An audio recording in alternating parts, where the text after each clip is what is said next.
honestly. Takes practice. Listening breaks. I've had quite a few parents talk about listening breaks. Do we need listening breaks? Anyone gets tired, anyone, and especially younger children. We get tired, and you can tell when your child's starting to fatigue. But a normal, like a typically hearing baby listens for about 10 hours a day, and that's a baby because that's when they're awake, right? 365 days a year, that's a lot of listening time, a lot. So if you're taking away by having listening breaks, you're taking away that access to sound that honestly provides a lot of information you might not think about. Most of the learning that we have, especially in our youth and very young children under the age of 5, is incidental, which means it's happening when it's not direct instruction. You don't sit your toddler down and be like, oh, we're going to learn what this is today. Well, they learn it by living their lives, right? And by overhearing other conversations and all these things. So if you have a listening break, you're taking away from that incidental learning that their brain really needs to catch up. This statistic down here can be a little alarming, but is really important to understand. So if a toddler or preschooler only wears amplification at preschool, which this says 2.75 hours from the study, our preschool is 4.5 hours a day. It would take 9 years. If you're doing the 4.5 hours a day, it takes 6 years. It's still an insanely long time to have as much listening experience as a typically hearing preschool gets in 1 year. You can't catch up that way. You just can't. You can't catch up if you're doing in 6 years what takes a typically hearing child 1 year. So, and we have to catch up. We're already behind the curve a little bit and we want to catch those kids up. So they really need to be listening all waking hours. The goal really is all waking hours so that they're hearing all of that direct instruction or indirect incidental learning. It's all important. That's how we learn and we don't even realize it. And so if your child does seem fatigued, I put over here for you, give them a break in another way. Because as a typical hearing child, you can't just pop their ears off. That doesn't work. So instead of saying, oh, we're going to take a break and let you not wear these, again, that's a reward. And that's sending the wrong message to your child. It really should be, oh, yeah, let's keep these on. That's what we really want. Try reducing the noise around them because we all get tired. I get tired. I think it's too loud. So you take a break in another way. You step away from the noise. That's what anybody else has to do. So you want to make sure you're doing that for your child with hearing loss as well. Take a break from electronics, or if you've got, Alexa's going and the TV's going and kids are screaming over here, you maybe can't control all of that, but you can turn Alexa off. You can turn the TV off.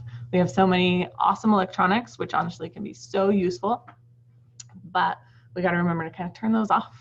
Take a break every once in a while. It's really important. So taking a listening break, I would really encourage you, don't have that be, oh, let's take those devices off. Let's just reduce the noise around us, make things a little less chaotic that way. Because like I said, typically hearing people, we don't have that option. So what we do is we take a break by stepping away. If you need to do something a little more quiet for a while, say, well, let's go color now.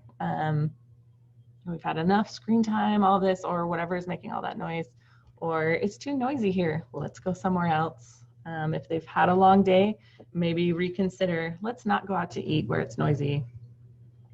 Let's stay home, or let's go somewhere quieter, or we'll get takeout and go to the park where it's quieter. There's a better way to take a break. All right, this brings us to the end. These are the references for this presentation. Gabby helped put together, Gabby put together all these slides and everything. Gabby is awesome. And this one at the bottom, I really, really would encourage you to check out. And we can make these slides available absolutely for your reference. Hearing First had an awesome, in fact, maybe I'll just bring it up really quick because I can do that. Technology is awesome.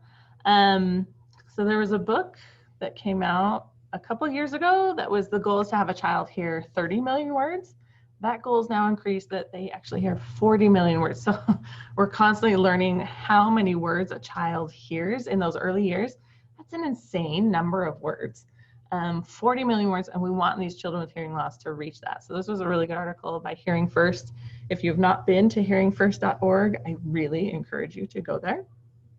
But this is really good and has some great ideas about here's how to get them to those 40 million words. And it is about the brain. It's about the brain. Wearing hearing aids is not like a pair of glasses.